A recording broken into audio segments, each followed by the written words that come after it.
विष्णु सहस्रनाम श्लोक 58 बघतोय आता आपण. ऋतुसुदर्शन काल परमेष्ठी परिग्रह उग्र संवत्सरो दक्षो विश्रामो विश्वदक्षिण. क्रमाप्रमाणे 416 नाम आणि या श्लोकातलं पहिलं नाम ऋतुः. ओम ऋतवे नमः. कालात्मना ऋतुशब्देन लक्ष्यत इति ऋतुः. ऋतुशब्दाद्वारा कालरूपाने लक्षित होते आणि म्हणूनच ऋतू ही एक संज्ञा दिलेली आहे. भगवान श्री विष्णू कालाचे अधिपती असल्याने तेच ऋतूचेही संचलन करतात. ऋतुसुदर्शनः कालः असे 3 शब्द जवळजवळ आलेत या श्लोकामध्ये. हा संबंध जो चरण आहे त्यातला हा चरणामधले 3 शब्द म्हणजे एक संपूर्ण कालकल्पना मांडित आहेत. काल ही एक अशी अव्यक्त आणि अचिंत्य वस्तू आहे, पण तिचं अर्वाचीन रूप म्हणजे कल्प, युग, मन्वंतर, राजशक इत्यादी कालखंड किंवा संवत्सर, ऋतू, मास, पक्ष, अहोरात्र इत्यादी कालावयव आणि प्रहर, घटिका, पल, क्षण, लव, निमेष इत्यादी कालांश हे मात्र व्यक्त आणि चिंत्य आहेत. कालाचा विचार यांच्याच आश्रयाने करावा लागतो. ह्यांची प्रतिनिधीभूत ऋतू आणि सुदर्शन म्हणजे संवत्सर ही जी पदं इथे आली आहेत ती युग, कल्प आणि कालखंड हे फार मोठे म्हणून कल्पनेच्या कक्षेत धरता येत नाहीत. तसंच लव, निमेष हे अतिसूक्ष्म म्हणून तेही बुद्धीच्या चिमटीत धरता येत नाही. पण ऋतू आणि ऋतुचक्र स्वरूप संवत्सर मात्र सहज लक्षात येणारं आहे. ऋतूच्या पालटाने सृष्टीत स्पष्ट फरक दिसून येतो. शिशिर ऋतूत वनराजी सर्व साच टाकून निराभरण होते, तर वसंतात ती नटते, सर्वाभरणभूषित होते. ग्रीष्म ऋतूमध्ये सर्व सृष्टी तप्त आणि वर्षा ऋतूत तृप्त होते. भूमी जीवनरसाने संतृप्त होते. नद, नदी, वापी, कूप, तडाग तुडुंब भरून जातात. शरद ऋतूमध्ये सर्व सृष्टी प्रसन्न होते, संपन्न होते. मेघाडंबर जाऊन आकाश स्वच्छ होतं, जले स्वच्छ होतात, कमले फुलतात, शेते खुलतात. हेमंतामध्ये शेतातील सोने घरात येते, घरे भरतात. धनधान्याने, दुधातुपाने, हिरव्या चाऱ्याने आणि गार वाऱ्याने द्विपाद आणि चतुष्पाद हृष्टपुष्ट होतात. अशा प्रकारे ऋतूमुळे म्हणजेच क्रमिक नियमित परिवर्तनामुळे सर्वत्र शांती, पुष्टी आणि तुष्टी होते. हे जे सर्व चक्र आहे ते फिरवणारा कोण आहे? तोच आहे, तोच परमात्मा होय. आणि म्हणून त्याला ऋतू असं नाम दिलेलं आहे. म्हणजे परमात्माच ऋतुरूपाने हे सगळं करतो, म्हणजेच ऋतू म्हणजे परमात्मा असं म्हटलेलं आहे. ऋच्छतीत ऋतू, जो जातो, परिवर्तित होत जातो तो ऋतू. ऋत आणि ऋतू असे 2 शब्द आहेत बघा. ऋत आणि ऋतू हे ऋ धातूपासूनच आलेले आहेत. दोहोंचाही अर्थ समान आहे. ऋत म्हणजे काय? अचूक परिणाम. त्याला सत्य असंही म्हटलं जातं. ऋतचा अर्थ जगाची व्याख्या करत असताना सुद्धा वेदांमध्ये ऋत म्हणजे सत्य हाही अर्थ केलेला आहे. किंवा अचूक परिणाम अर्थात नियम. सृष्टीतही ऋतू अचूक येतो, त्यात अंतर पडत नाही. परमात्मा अचूक फलदाता होय तसा, आणि म्हणूनच ऋतू होय. फल अचूक पण यथाकाल तो देतो, म्हणूनच तो ऋतू या नामाने सुद्धा संबोधलेला आहे, ज्यात कुठेही बदल नाही. अचूक येणं आणि अचूक तेच फलदान करणं असा हा परमात्मा ऋतुनामानेही प्रसिद्ध आहे. श्लोक 58 417 नाम बघतोय. सुदर्शनः. ओम सुदर्शनाय नमः. शोभनं निर्वाणफलं दर्शनं ज्ञानमस्येति किंवा शुभे दर्शने ईक्षणे पद्मपत्रायते अस्येति. आणखीन एक म्हटलं आहे की सुखेन दृश्यते भक्तिरिति वा सुदर्शनः. वेगवेगळ्या प्रकारे अर्थ सांगितलेले आहेत भाष्यामध्ये. भगवंताचे दर्शन कसं आहे? अतिसुंदर, शोभनम म्हटलं आहे, म्हणून त्याचे एक नाम सुदर्शन असे आहे. भगवंताचं ज्ञान कसं आहे? तर अतिसुंदर निर्वाण रूप फल देणार आहे. निर्वाण फलम दर्शनम ज्ञानम अस्येती. याचं जे ज्ञान आहे हे निर्वाण रूप फल देणार आहे, म्हणून तो सुदर्शन. दिसाला अतिसुंदर म्हणून सुदर्शन. किंवा शुभे दर्शने ईक्षणे पद्मपत्रायते अस्य इति. असे म्हणजे याचे नेत्र कसे आहेत? अतिशय सुंदर, पद्मपत्राच्या समान विशाल आहेत. किंवा आणखीन एक जो अर्थ केला आहे की सुखेन दृश्यते भक्तेही इति वा सुदर्शनः.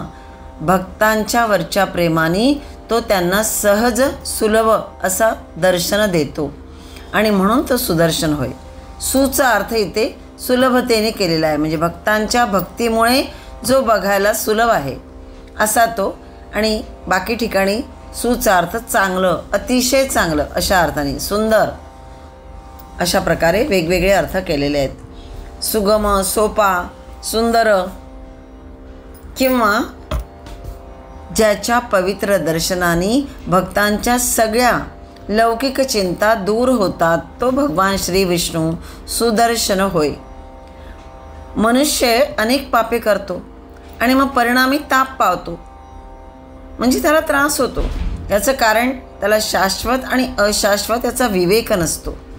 तो या सांसारिक भोग्य जातास शाश्वत समजून त्याच्या लाभासाठी वाटेल ते पाप करतो. हे सगळे भोग्य जात कसे आहेत? केवळ अशाश्वत आहेत, हे टिकणारे नाही आहेत, तर दुःखरूप आहेत.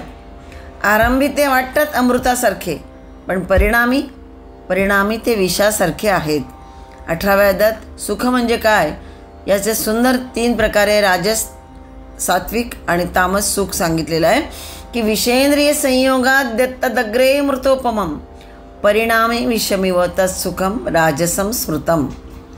विषयेंद्रिय संयोगात म्हणजे विषय आणि इंद्रियांच्या संयोगामुळे उत्पन्न झालेले जे सुख आहे ते पहिल्यांदा सुख कसं वाटतं? अमृतोपमम, अमृताप्रमाणे भासतं. परिणामी विषमिव, पण शेवटी ते विषवत असतं. म्हणजेच ते सुख दुःखरूप, शाश्वत असणारं नाही, शाश्वत नाही आहे, म्हणजे दुःखरूप आहे. असं जे सुख आहे त्याला त्यांनी राजस सुख असं म्हटलेलं आहे. सात्विक कसं सांगितलं आहे की यत् तदग्रे विषमिव परिणामे मृतोपमम तत्सुखम सात्विकम प्रोक्तम आत्मबुद्धी प्रसादजम. प्रारंभी विषासारखं वाटतं, म्हणजे नकोसं वाटतं, पण परिणामी तेच सुख देणारं आहे. कारण सात्विक सुखामध्ये जप, तप किंवा इतर अनेक उपासना केल्या जातात, त्या पहिल्यांदा नको वाटतात, त्रासदायक वाटतात, परिणामी त्या सुखदायक असतात. म्हणजेच परमात्मविषयक बुद्धीच्या प्रसादाने उत्पन्न होणारं जे काही सुख आहे ते सगळं सात्विक म्हटलं गेलं आहे. किंवा इंद्रियांच्या आणि विषयांच्या संयोगातून उत्पन्न झालेलं राजस सुख म्हटलं आहे. आणि यदग्रेच्या अनुबंधेचे सुखम मोहनमात्मनः निद्रालस्य प्रमादोत्थन तत्तामसमुदाहृतम. म्हणजेच काही सुख कशी असतात? भोगकाली आणि परिणामीही आत्म्याला मोह पाडणारी असतात. मग झोप, आळस, प्रमाद यापासून जे काही उत्पन्न होतं, दुःख उत्पन्न होतं, ते सगळं कसं असतं? तामस म्हटलेलं आहे सुख. अशा प्रकारे 3 प्रकारचे सुख 18व्या अध्यायात गीतेच्या सांगितलेली आहे. जीवाला तितका पोच नसतो, दीर्घदृष्टी नसते, त्यामुळे मग मोहाला तो बळी पडतो. जर त्याचं अशाश्वतत्व किंवा दुःखरूपत्व आधी कळलं किंवा वळलं तर मग जीव पापप्रवृत्त होणार नाही. कालरूप भगवान जीवांना त्यांचे आयुष्य, बळ, रुची क्षणाक्षणाने क्षीण करून हा बोध देत असतोच. भगवंत हे सगळं आपल्याला शिकवतच असतो. काळाच्याच योगे भोगाची क्षणभंगुरता आणि दुःख परिणामिता अनुभवाला येतच असते. ज्ञानी असतात ते संसाराची कटुता, जिव्हेचे चोचले हे ओळखून उमजून त्यापासून लगेच निवृत्त होतात. पण अज्ञानी जीव जे असतात ते अनेक जन्म, मग या जन्ममृत्यूच्या फेऱ्यात, या मोहात अडकल्यामुळे जन्ममृत्यूच्या फेऱ्यात अडकून या संसारातच बुडून राहतात. त्यांची कटुता त्यांना कळत नाही. यासाठी म्हटलं आहे की जसं सर्पदष्टाला निंबाचा पाला गोड वाटतो, ज्याला साप चावला आहे त्याला निंबाचा पालासुद्धा कसा वाटतो? गोड वाटतो. म्हणजेच त्याची भयानकता, त्याची गंभीरता त्याला कळतच नाही. तसा या अज्ञानी जीवाला अनेक दुःख देणारा पण क्वचित सुख देणारा हा संसारच कसा वाटतो, गोड वाटतो. हेच काही सर्वस्व आहे असं त्याला वाटायला लागतं आणि मग तो संसारातच तो बुडून जातो. मग तो हवा हवासा वाटत जातो. म्हणून ते या सुदर्शन चक्रामध्ये मग कसे भरडले जातात. चक्रात म्हटलेलं आहे. चक्रात म्हणजेच या मोहामध्ये, या जन्ममृत्यूच्या फेऱ्यामध्ये ते अडकतात. संसारापासून स्वतःला दूर ठेवतात. म्हणजेच काय, मोहापासून भरडल्या जाणाऱ्या चक्रापासून स्वतःला कोण वाचवतात, तर जे सात्विक वृत्तीचे आहेत किंवा जे ज्ञानी आहेत ते मात्र या सगळ्यापासून स्वतःला वाचवतात. भगवंत म्हणतात, कालोस्मी लोकक्षयकृत प्रवृद्धो लोकांसमाहर्तु मिह प्रवृत्तः. 11व्या अध्यायात विश्वरूप दाखवताना सांगितलेलं आहे. या कालात्मा विश्वरूपाच्या हातातील सुदर्शन चक्र म्हणजे कसं आहे, संवत्सर चक्र होय. आणि हे चक्र भगवंताच्या हातात अविरत घुमत असतं. संवत्सरात्मक ऋतुचक्रच सुदर्शनच होय. आणि त्याला अनुसरून जो वागेल, जो ही ऋतुचर्या पाळील, त्याला हे सुदर्शन होईल. म्हणजेच भगवंताचं दर्शन होईल किंवा त्याला सगळं सुखदायक वाटेल. भगवंत त्यालाच सुख दाखवतील. आणि अशाश्वतापासून कसं वाचायचं त्याचंही आपोआपच मार्गदर्शन भगवंत मग करत जातात कुठल्या ना कुठल्या रूपामध्ये. वैदिक ऋषीच्या वाणीत तो म्हणेल की हा केवळ वसंत किंवा ग्रीष्म किंवा वर्षा किंवा शरद, हेमंत, शिशिर ऋतू नाहीच. सदा सर्व काळ हे रमणीय आहे. काय, तर परमेश्वराचं चिंतन, परमेश्वराचं दर्शन हे सगळं कसं आहे, रमणीय आहे. वसंत इत्नरंत्यो ग्रीष्म इत्नुरंत्यः वर्षाणु शरद हेमंतः वर्षाण्यनु शरद हेमंतः शिशिर इत्नुरंत्ये. हे सर्व काळ रमणीय सुखद हेच आहे, बाकी काहीही नाही. ते सगळं अशाश्वत आहे. याची जाणीव मग त्याला जो खरा भक्त असतो, श्रद्धावान भक्त असतो आणि त्याचंच चिंतन त्याला असतं, त्यालाच हे सगळं जाणवतं. श्लोक 58, 418 नाम बघतो आपण. कालः. ओम कालाय नमः. कलयति सर्वमिति कालः. अशी व्याख्या आदिशंकराचार्यांनी केलेली आहे. म्हणजे सगळ्यांची गणना कलना करतो तो काल. आणि कालः कलयतामहम असं गीतेच्या 10व्या अध्यायात 30व्या श्लोकात भगवंतांनीच म्हटलेलं आहे की मी कसं आहे, काल होय. मृत्यू देवतेची जी संज्ञा त्या दृष्टीनेही मी काल आणि गणना करणाराही काल, दोन्ही अर्थाने वेगवेगळ्या वेळेस आलेला आहे. काळ हा अनंत आहे. या शांत सृष्टीचा तो शेष आहे, अवशेष आहे. सर्व नाहीसे झाले तरी तो नाहीसा होत नाही. तो शिल्लक राहतो, शेष राहतो. अर्थात शेष आणि अनंत ही काळाचीच नाम आहेत. हा काल परमेश्वराची प्रकृती होय. माणूस जसा आपलाच हात उशाशी घेऊन झोपतो तसा परमात्मा आपल्या कालशक्तीच्या शय्येवर पहुडलेला आहे. तो आपल्या प्रकृतीला संगे घेऊन स्वस्थ सुखानुभव करीत आहे. काल ही परमात्म्याचीच प्रकृती आहे. म्हणजेच परमात्मा आणि तो म्हणजे काल हे सगळं अभिन्न आहे. काल अनंत, दिक अनंत, चित अनंत अशी ही अनंते अनंत कल्पिलेली आहेत. आपल्या आकलनासाठी तरी ती वस्तुतः सर्व एकमयच होय. कारण अनंत ही वस्तू सर्वव्यापक किंबहुना सर्वात्मकच म्हटली पाहिजे. तिथे दुसऱ्याला अवकाशच नाही. स्वभावताच ती अद्वितीय वस्तू होय. म्हणून विश्वात सर्वतोऽनंत रूप एक परमात्मा वस्तूच आहे. नेह नानास्ति किंचन. इथे वेगळे दुसरं काही नाहीच. मग ह्या एकालाच काल कल्पना करून काल म्हणतो, दिग्दिश कल्पना करून दिक म्हणतो, वस्तू कल्पना करून आत्मा म्हणतो. या त्रिपरिणामांनी रहित अशी एकही वस्तू तुम्हाला दाखवता किंवा कल्पिता तरी येईल का? सुतराम नाही. आणि म्हणून या त्रिधा कल्पित एकालाच सहस्रनामांनी नव्हे सहस्रावधी नामांनी पुकारले जाते. यथा रुची यथा अवसर इतकंच. काल कलयतामहम हे जे म्हटलं आहे परमेश्वराचं रूप सांगितलं आहे ते यासाठीच सांगितलेलं आहे की हे परमेश्वराचं स्वरूप आहे. क्षण, पळ, सेकंद, मिनिट, तास, दिवस, आठवडा, पंधरवडा, महिना, अयन, वर्ष इत्यादी जी गणनेची परिणामे आहेत त्यातला जो समय काळ ते परमात्म्याचे स्वरूप आहे. वस्तुरूपाने तोच आहे, दिश रूपाने म्हणजे दिक रूपाने सुद्धा तोच आहे. ज्योतिषशास्त्रामध्ये काळानेच आयुष्याची गणना होते. या सगळ्या प्रकारे काल म्हणजे गणना करणारा या अर्थानेही भगवंतच आहे. आणि बाकी या काल दिक आत्मा म्हणजे या त्रिधा रूपाने सुद्धा तोच परमात्मा होय. श्लोक 58. 419 नाम बघतो आपण. परमेष्ठी. ओम परमेष्ठीने नमः. आपल्या सर्वोत्तम महिम्यात राहणारा अशा अर्थाने परमे तिष्ठती इति परमेष्ठी. परमे तिष्ठती म्हणजे आपल्या सर्वोत्तम महिम्यामध्ये राहणारा.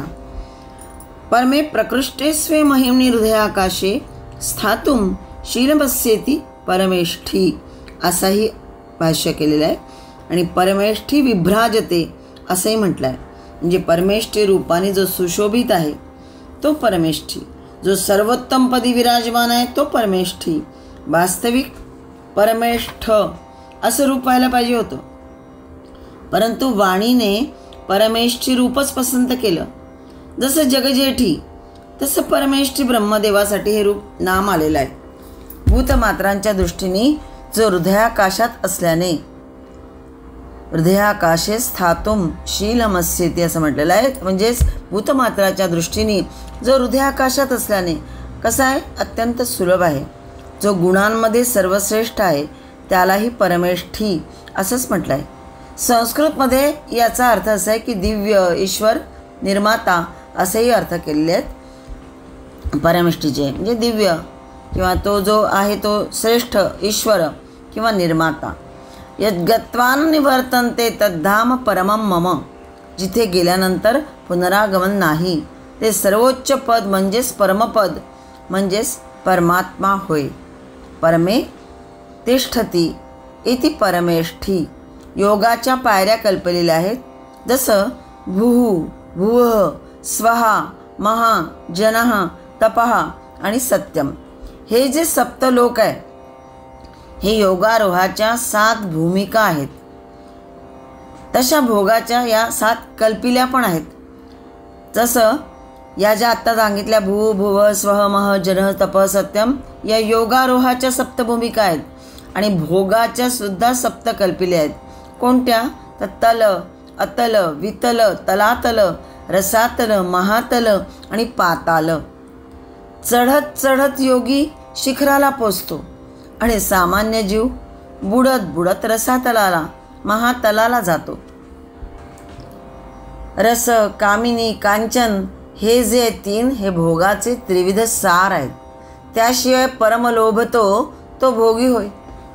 ही सगळी लोककल्पना ऊर्ध्वमुख आणि अधोमुख पसरून चतुर्दश झालेली आहे. आत्मसत्ता मात्र सर्वाधार आणि सर्वातीत आहे आणि तीच परमेष्ठी होय. जिथे गेले असताना जन्ममृत्यूच्या फेऱ्यात मनुष्य सापडत नाही असं सर्वोच्च पद. त्या ठिकाणी परमात्मा विराजमान आहे. म्हणून परमात्म्याचं एक नाम परमेष्ठी असं म्हणतं आहे. परमे प्रकृष्टे स्वे महिम्नि हृदयाकाशे स्थातुम शीलमस्येति परमेष्ठी अशा अर्थाने. श्लोक 58. 420 नाम बघता. परिग्रहः. ओम श्री परिग्रहाय नमः. शरणार्थिभिः परितो गृह्यते सर्वगतत्वात् परितो ज्ञायते इति वा असं भाष्य केलेलं आहे. म्हणजेच जो ग्रहण करणारा आहे. शरणार्थिभिः परितो गृह्यते म्हणजे जो ग्रहण करतो. शिवाय पत्रं पुष्पादिकं भक्तैः अर्पितं परिगृह्णाति इति वा परिग्रहः. भक्तांकडून पत्र, पुष्प, जलादी भक्तिपूर्वक जर दिलं असेल तर तो ते स्वीकारतो असाही अर्थ केला आहे. तसेच जो चहूबाजूंनी जीवाला आणि जगताला वेढून आहे. परितः ज्ञायते इति वा सर्वगतत्वात् जे म्हटलं आहे ते यासाठी की जो सर्व बाजूंनी चोहोबाजूंनी जीवाला आणि जगताला वेढून आहे. हाही परिग्रहाचा अर्थ आहे. तसंच सगळीकडे व्याप्त आहे, सर्वगत आहे. म्हणूनच शरण जाणारे त्याला सर्व बाजूंनी जाणतात. जे शरणार्थी आहे, शरण जाणारे भक्त आहेत ते त्याला सगळीकडून जाणतात. या जीवजगताच्या जन्मापूर्वी आणि ह्यांच्या मरणानंतर जो आहे म्हणजे जो अनादि आहे, अनंत आहे, निरंत आहे, निरंतशा अवस्थित आहे, तोच कसा आहे? परिग्रह होय. बहूनि मे व्यतीतानि जन्मानि तव चार्जुन तान्यहं वेद सर्वाणि न त्वं वेत्थ परंतप. गीतेच्या 4थ्या अध्यायात हा श्लोक आलेला आहे की पूर्वी होऊन गेलेल्या, वर्तमान काळात आणि पुढे होणाऱ्या सर्व प्राणी मात्रांना अहम वेद, मी जाणतो, असं भगवंतानी अर्जुनाला सांगितलेलं आहे. पण श्रद्धा भक्ती नसलेले कोणी मला जाणत नाही. हे 7व्या अध्यायात सांगितलं आहे की वेदाहं समतीतानि वर्तमानानि च अर्जुन भविष्याणि च भूतानि माम तू न वेद कश्चन. म्हणजेच ज्यांना श्रद्धा नाही आहे, भक्ती नाही आहे, असे कोणीही लोक वर्तमानातही, भविष्यातही आणि भूतकाळातही मला कोणीही जाणत नाहीत, असे भगवंत म्हणतात. ही जी परमेश्वराची परिग्रहता आहे, सर्वज्ञताच म्हटलेली आहे, वर्णिलेली आहे. गृह्णाती इति ग्रहः, जो धरतो, झपाटतो तो ग्रह.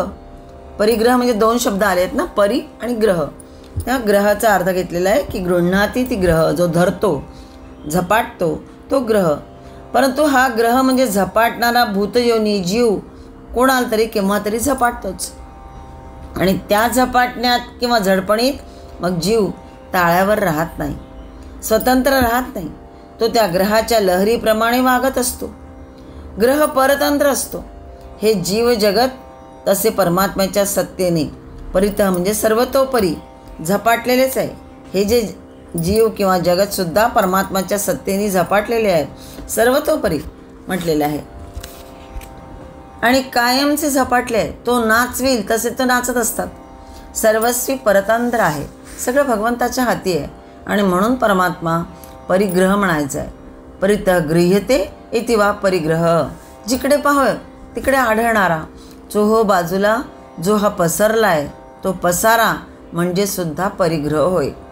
ग्रह म्हणजे पकडणे आणि परी म्हणजे चारही बाजूंनी, चोहो बाजूंनी जो ज्याने पसरला आहे, जो आढळतो आहे तो परिग्रह, असाही अर्थ आहे.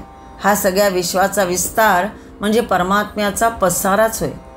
परमात्म्याचा विग्रह म्हणजे मूर्ती आम्हाला दिसत नाही, पण हा परिग्रह कोणता? तर प्रपंच. प्रपंच आम्हाला सर्वत्र दिसत आहे आणि तोच परमात्मा होय असं म्हटलं आहे आणि तोच त्याचा विग्रह आहे. पृथ्वी त्याचे पादपीठ आहे. पादपीठ म्हणजे ज्याला आसन म्हणतात किंवा पाठ म्हणूया आपण. पृथ्वी त्याचा पादपीठ आहे. चंद्र सूर्य त्याचे डोळे आहेत. वायू त्याचा श्वास आहे. दिशा त्याच्या भुजा आहेत आणि अंतराल त्याचे धड आहे. म्हणजे ज्याला घेरा, आवृत्तस्थान म्हणता येईल असं ते सगळं अंतराल ते त्याचं धड आहे. असा हा परमात्मा कसा आहे? परिग्रहरूप पसरला आहे. त्याची संपूर्ण मूर्ती अनंत आणि विश्वतोमुख असल्यामुळे आम्ही सामग्र्याने त्याला पाहू शकत नाही. तथापि जे जे दिसते ते ते सारे त्याचेच रूप आहे, त्याचीच अंगोपांग आहेत असं म्हटलं आहे. म्हणून आदि शंकराचार्य म्हणतात की सर्वगतत्वात परितो ज्ञायते इति वा, म्हणजे सगळीकडून ज्यांनी जीवाला आणि जगताला वेढून ठेवलं आहे म्हणून त्याचं एक नाम परिग्रह आहे. परिचा अर्थ सर्व बाजूंनी. श्लोक 58 421 नाम बघते आपण. उग्रहा. ओम उग्राय नमः. आदि शंकराचार्य लिहितात की सूर्यादीनामपि भयहेतुत्वात् उग्रहा. सूर्य इत्यादी म्हणजेच सूर्य, इंद्र, वायू, मृत्यू याच्या भीतीने आपापले कार्य करण्यास प्रवृत्त होतात असा तो भयकारी आणि म्हणून त्याला उग्र म्हटलं आहे. ज्याच्या भीतीने अग्नी जळतो, सूर्य प्रकाशतो, इंद्र, वायू ज्याच्या भीतीने कार्य करतात, मृत्यू आपल्या कार्याला प्रवृत्त होतो. जे दुष्ट, निंदनीय आहेत अशांच्या हृदयामध्ये भीती निर्माण करतो तो उग्र कोण? तर तो श्री महाविष्णू असं म्हटलं आहे. अर्जुन विश्वरूपाला पाहून म्हणतोय आख्याहि मेको भवान उग्र रूपो नमोस्तुते देववर प्रसीद विज्ञान्तुमिच्छामि भवन्तमाद्यं नहि प्रजानामि तव प्रवृत्तिम. भयंकर रूप, हे उग्र रूप धारण करणारे आपण कोण आहात? आधी तर विश्वरूप बघताना त्याला आश्चर्यही वाटत होतं, पण पुढे पुढे ते सगळं भयंकर रूप बघून तो विचारतोय की आपण कोण आहात? आख्याहि मे, मला सांगावे आपण. नहि प्रजानामि तव प्रवृत्तिम, तुमची ही करणी मला कळत नाही आहे. आधीही तो म्हणाला होता की दृष्ट्वा हि त्वां प्रव्यथितांतरात्मा धृतींना विंदामी शमयचे विष्णू. त्या उग्ररूपाला पाहून माझं धैर्य शांती नाहीशी झालेली आहे. परमात्म्याचे हे निर्गुण रूप ते अचिंत्य आहे. त्याचं कालतः देशतः वस्तुतः विस्तार अचिंत्य आहे, म्हणजे चिंतन करण्यायोग्य नाही. मग अवर्णनीय कशाला म्हणायचे?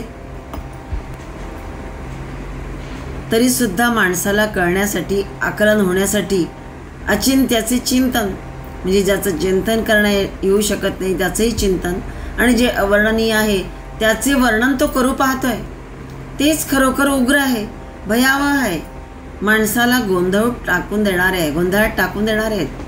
जे इंद्रिय, मन, बुद्धी, ग्राह्य वस्तू ती माणसाला सुविज्ञेय होते. सुविज्ञेय म्हणजे जाणण्याला सुलभ अशी वस्तू, तीच त्याला रुचते, पचते, म्हणून तिला तो गोड मानतो.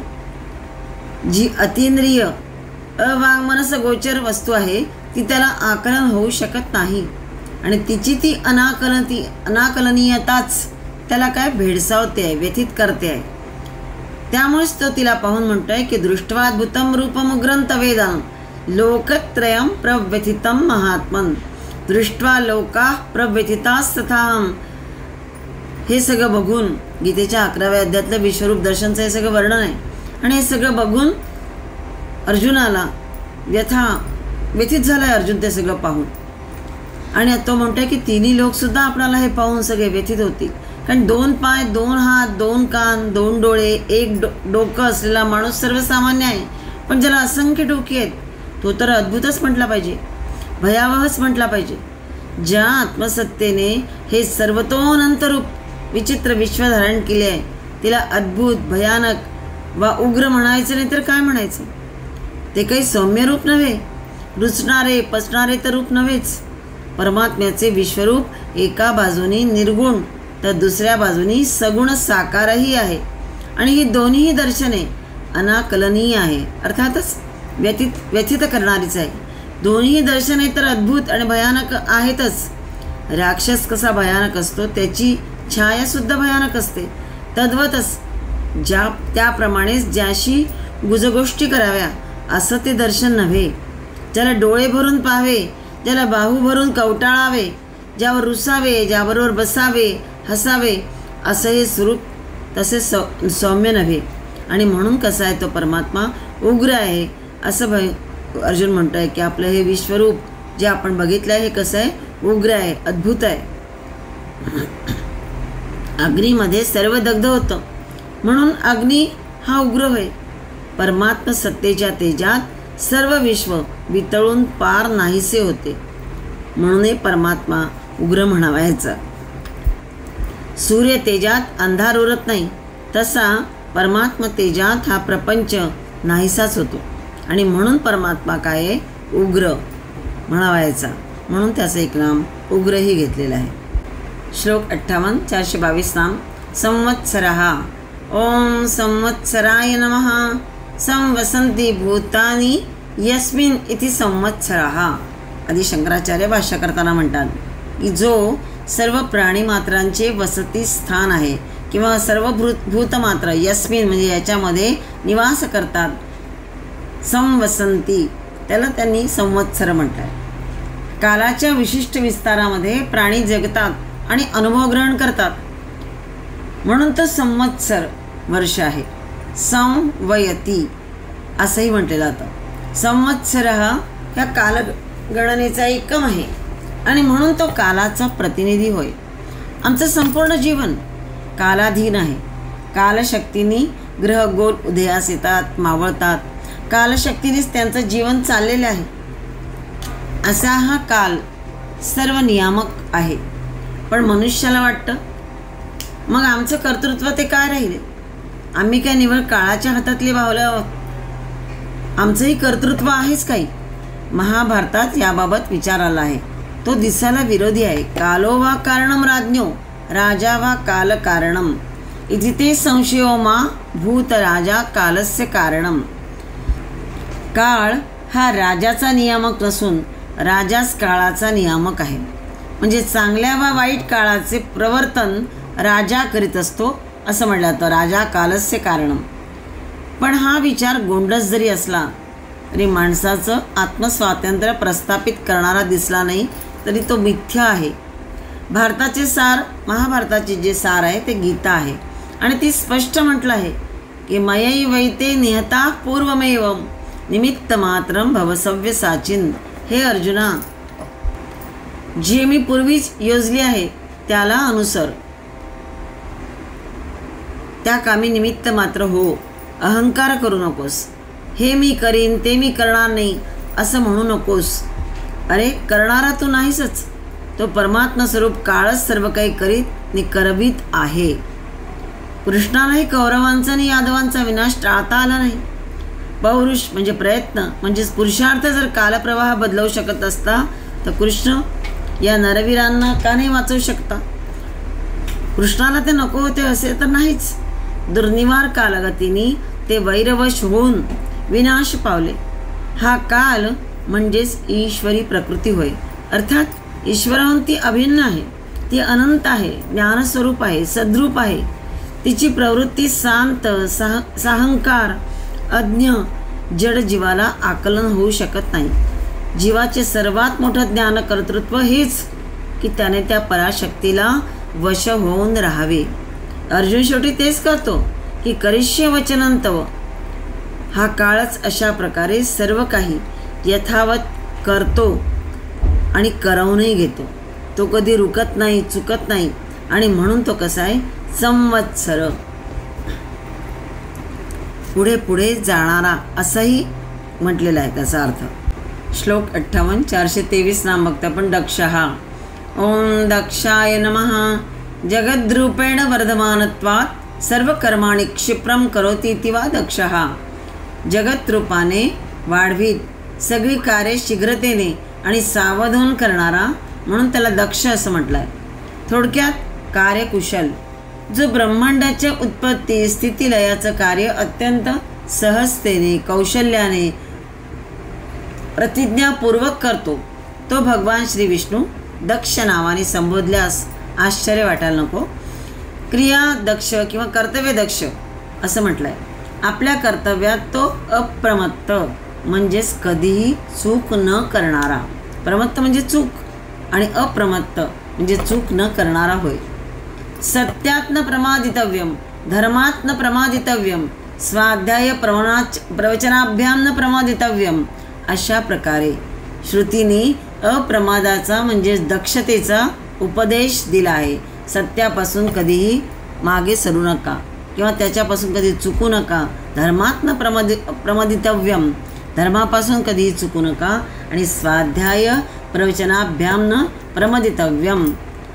स्वाध्याय म्हणजेच अभ्यास, पुन्हा अभ्यास, पुनरावृत्ती आणि मग त्याचं पुन्हा काय म्हणू ज्याला पुन्हा स्मरण, चिंतन, प्रवचन ज्याला म्हणता येईल असं ते सतत करणं. त्यापासून कधीही माणसाने चुकू नये हा त्याचा अर्थ. म्हणजेच पुन्हा वाचन, अभ्यास, चिंतन, मनन करत गेलं की नक्कीच ते स्मरणात राहील आणि त्यातून अनेक अर्थ हळूहळू आपल्याला कळत जातात. वेगवेगळ्या छटा त्यातल्याच कळत जातात. अशा प्रकारे श्रुतीने अप्रमादाचा म्हणजेच दक्षतेचा उपदेश दिला आहे. ब्रह्म सत्यम जगत मिथ्या, जीव ब्रह्मैक नापराहा.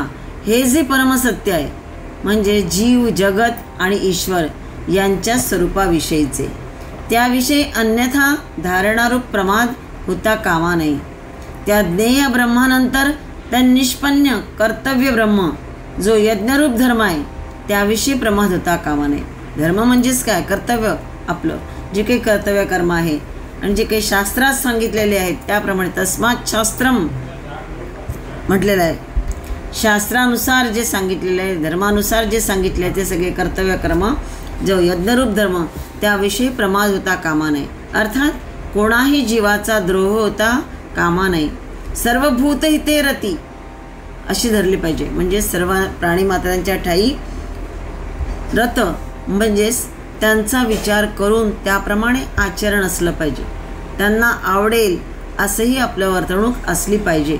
आणि ह्या ज्ञेय आणि कर्तव्य ब्रह्माचा बोध आत आणि बाहेर सतत जागता राहावा म्हणून वेदाध्ययन आणि जे वेद प्रवचन म्हणजे स्वाध्याय प्रवचनाभ्याम जे आधी आपण म्हटलं तेच वेद प्रवचन म्हणजे स्वाध्याय आणि प्रवचन रूप ब्रह्मघोष होत राहिला पाहिजे.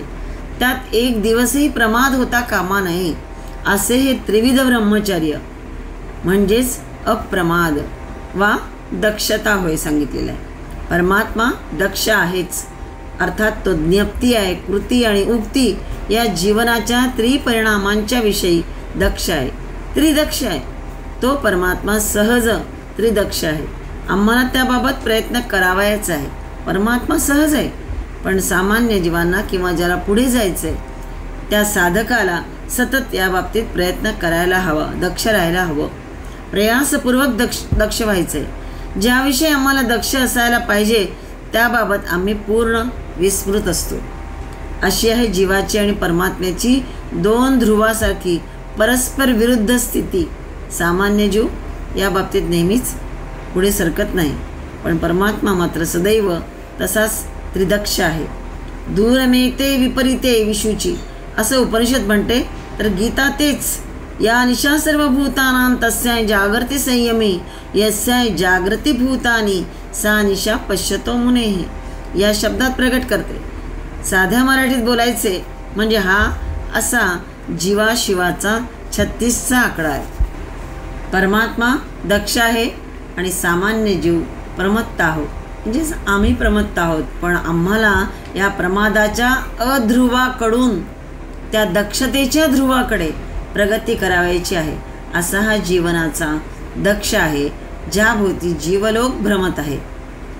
आणि म्हणूनच परमात्म्याचं एक नाम जे सांगितलं आहे ते दक्ष, हे आणखी याही अर्थाने की जगतरूपाने तो वाढवितही आहे, सगळी कार्य शीघ्रतेने आणि सावधून करणारा आहे, कार्यकुशल आहे, आणि म्हणूनच त्याला दक्ष असं म्हटलेलं आहे. श्लोक 58 424 नाम बघतो आपण. विश्रामः. ओम विश्रामाय नमः. आदि शंकराचार्य भाष्य करतात की संसार सागरे क्षुत्पिपासादि षडुर्मिभिः तरंगिते. षडुर्मिभिः म्हणजे षड उर्मिभिः, 6 प्रकारच्या उर्मी. पुढे म्हटलं अविद्याद्यैर महाक्लेशैः म्हणजे अविद्या इत्यादी महाक्लेशांनी. पुन्हा मदादिभिः उपक्लेशैच म्हणजे मदादिभिः उपक्लेशै अशा यांनी वशीकृतानां विश्रांतिं कांक्षमाणानां विश्रामं मोक्षं करोति इति विश्रामः. विश्राम म्हणजे शांतता, प्रसन्नता ज्या ठिकाणी लाभते किंवा विसावा मिळतो त्याला विश्राम असं म्हटलं. क्षुधा, पिपासा आदी ज्या षडउर्मी आहेत त्यांनी तरंगित अशा या संसार सागरामध्ये अविद्या आदी उपक्लेशांना वशीभूत केल्या गेलेले आणि विश्रामची इच्छा करणाऱ्या मुमुक्षूंचे जे विश्रांती स्थान आहे ते कोण, तर ते प्रभू श्री महाविष्णू होय. विश्राम म्हणजे शांती जिथे मिळते, प्रसन्नता जिथे लाभते ते विश्रांती स्थान. संसाराने त्रस्त झालेल्या व्यक्तींना पूर्ण विश्रांतीचा लाभ होतो ते स्थान म्हणजेच कोण, तर ते श्री नारायणच होय. क्षुधा म्हणजे भूक, पिपासा म्हणजे तहान इत्यादी पंचउर्मी म्हणजेच मनाचे आणि शरीराचे आवेग, शिवाय पंचक्लेश कोणते, तर अविद्या म्हणजे अज्ञान, अस्मिता म्हणजे अहंभाव, राग, द्वेष, अभिनिवेश इत्यादी पंचक्लेश. यामुळे सामान्य जीव संसारामध्ये सतत त्रासलेला असतो. म्हणून त्याला कुठेतरी शांतता हवी असते. हे सर्व क्लेश, या उर्मी या पुन्हा पुन्हा उसळून वर येतात. पण ते कसे कमी होणार? मग यासाठी तो योग्य गुरुच्या शोधात असला तर गुरु त्याला त्यापासून कसं हळूहळू सोडवून घ्यावे याचं मार्गदर्शन करेल. तर पुढे त्याला त्या पदाची, त्या स्थानाची ओढ लागते. जिथे त्याला शांतता लाभेल त्या स्थानाची ओढ लागते. पण हे इतकं सहजी नाही लाभत. निदान मग समर्थ म्हणतात की विश्वाचा विश्राम रे, स्वामी माझा राम रे, आनंदाचे धाम रे, त्याचे गाऊ वाचू नाम रे. जे विश्वाचा विश्राम आहे तोच माझा स्वामी राम, जो आनंदाचे धाम आहे. राम म्हणजे तरी काय, परमात्म्याचाच अवतार हा सगळा. आणि म्हणून त्याचे नाम गाऊ वाचू सतत, त्यानेच तरी जीवाला विश्राम नक्की मिळणार. राम गावा, राम ध्यावा, राम जीवाचा विसावा असाही समर्थांचा एक अभंग आहे. किंवा कुठे कुठे शोधू जीवाला विसावा, पंढरीचा पांडुरंग हृदयी असावा संत म्हणतात. जीवाला विसावा दुःखी संसारात, अमृताची गोडी तुझ्या भजनात. नामदेव महाराज म्हणतात अशा प्रकारे संतांनी सुद्धा पांडुरंग, राम किंवा या परमात्म्याला जीवाचा विसावा म्हटलेला आहे. कारण जीवाला विसावा कशासाठी हवा की या दुःखी संसारामध्ये नामाची गोडी, अमृताची गोडी त्याच्या भजनात आहे. त्या नामामृताची गोडी त्याच्या भजनात आहे. म्हणून तरी ते घ्यावं, म्हणून तरी शांतता, प्रसन्नता लाभेल. दुसरा अर्थ केलाय कांक्षमाणानां विश्रामं मोक्षम करोति इति. म्हणजेच मुमुक्षूंनी, जे मुमुक्षू आहेत त्यांच्यासाठी मोक्ष मिळवण्याचं जे स्थान म्हणजेच विश्राम स्थान कोण, तर तो श्री महाविष्णूच आहे. तसंच विश्रम्यते अस्मिन् इति विश्रामः, म्हणजेच परमात्म्याच्या ठाई सर्व विश्व विश्राम करते म्हणूनही त्याचं नाम विश्राम होय. कल्पांती सर्व विश्व विश्वेश्वराच्या ठाई विश्रमते म्हणूनच केवळ तो विश्राम नाही.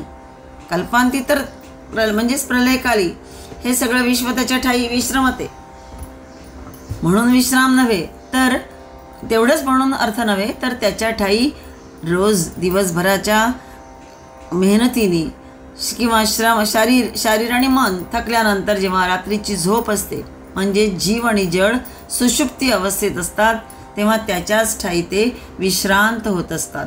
जे आतमधलं आत्मतत्व असतं आपलं ते मात्र सतत कार्यरत असतं. जीव जरी झोपलेला असला, शांतपणे झोपलेला असला, कार्यक्षम नसला तरी पुन्हा त्याला विश्रांती मिळाल्यानंतर जी सकाळी उठून ऊर्जा मिळते, उत्साह मिळतो, प्रेरणा मिळते ती त्या आत्मतत्वामुळेच, त्या परमतत्वाने दिलेल्या असलेला परमतत्वाचा जो अंश आत्मतत्व त्यामुळेच हे सगळं मिळत असतं. आणि मग आपला थकवा घालवून तो पुन्हा जीव संजीवन घेऊन, नवी संजीवन घेऊन नित्यशः परत कार्यक्षम होत असतात सगळे.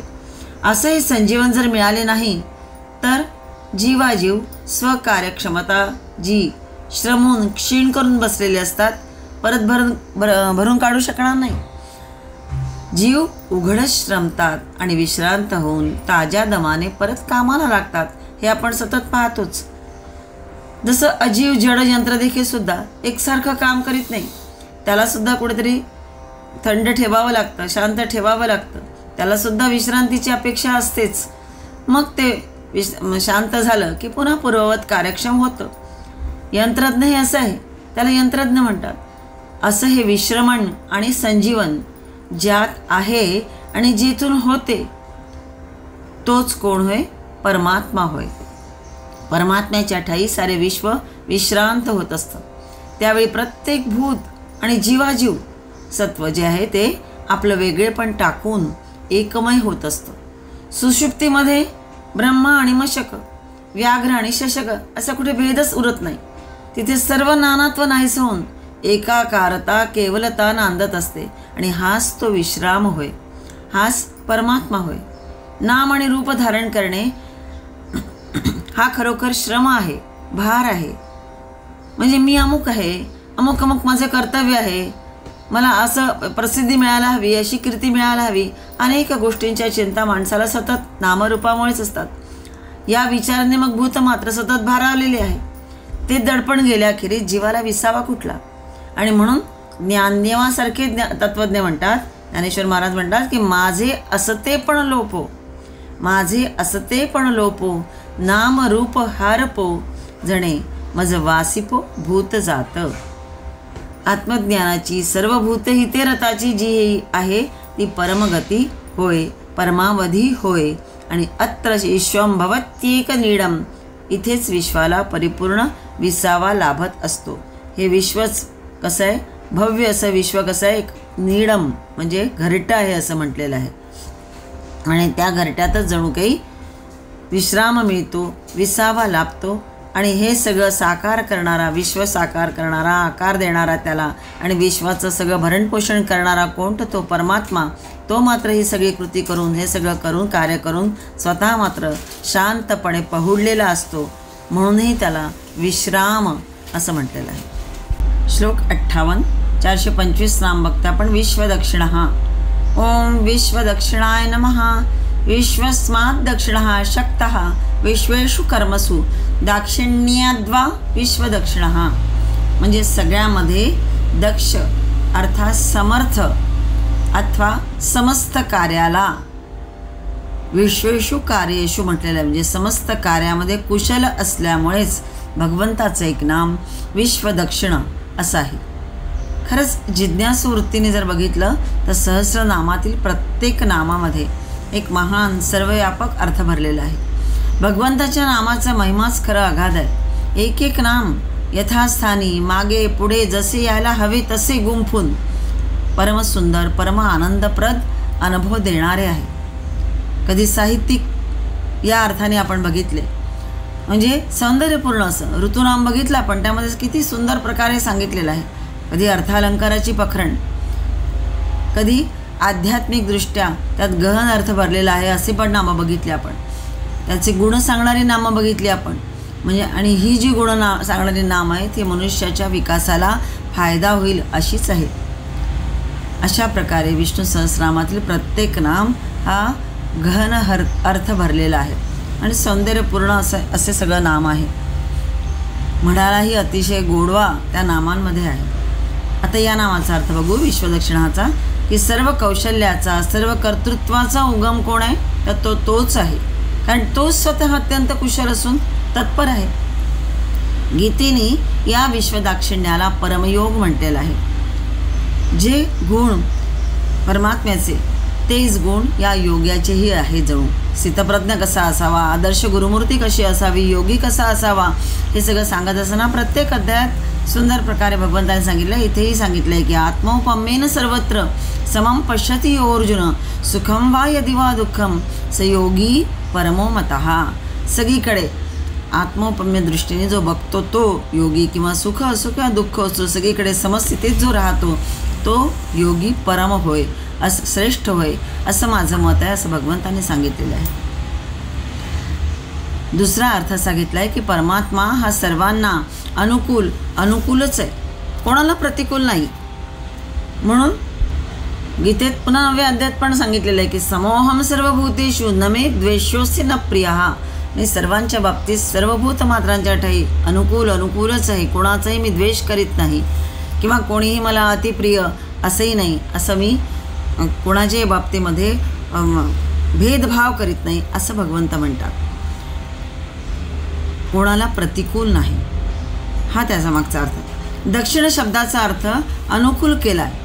जसं उजवा हात, हा उजवा हात म्हणजे सर्व कामाला कसा असतो, अनुकूल असतो, म्हणून त्याला आपण म्हणतो उजवा आहे, सरस आहे, दक्षिण हस्त असं म्हटलं जातं. वाम हस्त म्हणजे डावा हात. डाव्या हाताच्या तुलनेमध्ये दक्षता निपुणता या दोन्ही गोष्टी उजव्या हाताच्या अधिक क्षमतेमुळे होतात. दक्षिण हा संस्कृत शब्द घेतलेला आहे या ठिकाणी. दक्ष इनन प्रत्यय लागला आहे त्याला, आणि दक्षचा अर्थ आहे उजवा पण किंवा दाहिना असं म्हणतात हिंदीमध्ये. डावा हात हा डावा वाम का म्हणतात तर जसा उजवा हा शब्द आला आहे तसा डावा हात डावा किंवा वाम का म्हणतात तर तो प्रतिकूल ठीक पडतो, आडवा पडतो, उजव्यासारखा पटकन सरळ पडत नाही, म्हणून उजवा डावा असा भेद केला जातो. म्हणजेच दाक्षिण्याचा अर्थ आहे आणखीन एक सांगितलेलं. दाक्षिण्याचा अर्थ की सारल्य म्हणजे सरलता, वागण्यात बोलण्यात सगळीकडे सारल्य असतं, अनुकूल्य असतं, म्हणजेच अनुकूलता त्याच्याकडनं घडत असते सगळ्यांच्या बाबतीत. पुन्हा औदार्य हाही शब्द अर्थ सांगितला आहे दाक्षिण्याच्या बाबतीत. मग ते धनाचं असो, औदार्य मनाचं असो. दान हाही अर्थ सांगितलेला आहे. दक्षिणा देत असताना इथे घेतलेला आहे की सरलता, उजव्या हाताने दान देण्याची पद्धत आहे. आणि पुन्हा दान हा अर्थ घेताना दक्षिणा करताना तो केलेला आहे तो की सरलता, दुसऱ्यांना पुन्हा प्रसन्न करण्याचा स्वभाव या हातात असतो. हात असो की दक्षिणा देणे असो, या सर्व बाबतीमध्ये दुसऱ्याला प्रसन्नता मिळते. त्यामुळे म्हणूनही म्हणजेच दुसऱ्यांना प्रसन्न करण्याचा स्वभाव या दाक्षिण्यामध्ये किंवा दक्ष शब्दामध्ये आहे. सुशीलता असे अनेक अर्थ दक्षिण शब्दाचे सांगितलेले आहेत. पण जगात जर बघायला गेलो तर प्रत्येक जीव कोणाला तरी सरळ आणि कोणाला तरी वाकडा असा असतो. तो आप्तेष्टांशी सरळ वागतो आणि परक्यांशी वाकडा म्हणजे वेगळा वागतो. जीव हा जगात आप परभावाने वागत असल्याने मग शत्रू मित्र निर्माण करतो आणि त्यांच्या स्नेहात किंवा वैरामध्ये बद्ध होत जातो. त्यामुळे जीवाचं जीवन गुंतागुंतीचं विषमय होऊन बसतं. हे जे द्वैत आहे, हा जो भेद आहे, तो गेला तर जीवन सुतासारखं सरळ होऊन जाईल. आसक्ती वैर दूर होऊन जीवन आनंदमय, अमृतमय, द्वेषविरहित होऊन जाईल. परमात्मा तसा आहे आणि म्हणून त्यांनी म्हटलं आहे की समोहम सर्वभूतेषु न मे द्वेषोऽस्ति न प्रियः. परमात्मा सर्वांसाठी अनुकूलच आहे आणि म्हणून तो कसा आहे, विश्वदक्षिण म्हटलं आहे. संपूर्ण विश्वासाठी, सर्व भूतमात्रांसाठी तो दक्षिण म्हणजे सरळ आहे, अनुकूल आहे, सर्वांसाठी समान वागणूक देणार आहे. एकलौतिया बालका वरी पडोनी ठाके अंबिका तैसा जो सकलिका भूता समूह. असे त्या विश्वदाक्षिण्याचं वर्णन ज्ञानदेवाने केलेलं आहे. तथापि मातेची माया कशी असते, आसक्त असते, एकदेशी असते. त्यामुळेच त्या मायलेकरांच्या जिव्हाळ्याची उपमा परमात्म्याच्या विश्वदाक्षिण्याला देणं अतिच गौण आहे. एकुलत्या एक अपत्यावरील आईच्या प्रेमात विषयाला अनासक्त किंवा सर्वव्यापक कल्पिले म्हणजे मग त्या विश्वदाक्षिण्याची किंचित कल्पना येऊ शकेल. पण म्हणून आईच्या प्रेमासारखं परमात्म्याचं प्रेम नव्हे असंही पुन्हा तिथे सांगितलेलं आहे की एकोरतिया बालका वरी पडोनी ठाके अंबिका तैसा जो सकलिका भूता समूह. ती जशी एका आपला एकुलता एक बालकासाठी सतत त्याचाच विचार करत असते, त्याच्यासाठी सगळं काही करत असते आई, तसा हा परमात्मा विश्वासाठी सतत करत असतो, त्यासाठी सतत दक्ष असतो, कार्यतत्पर असतो. म्हणून आत्मौपम्येनं सर्वत्र असं म्हटलं आहे. परमात्मा सर्वांसाठी अनुकूल, सर्वांवर प्रेम करणारा, दक्षिणा बनून म्हणजे ज्याला जे हवे ते दान देणारा कर्मफलदाताही आहे. पण जीवाचा विचार करूनच तो त्याचे कर्म त्याला त्या ठिकाणी फल देत असतो. असा सगळा अर्थ घेऊन इथे भगवंताचे एक नाम विश्वदक्षिण असं केलेलं आहे. पुढचं नाम पुढे बघूया.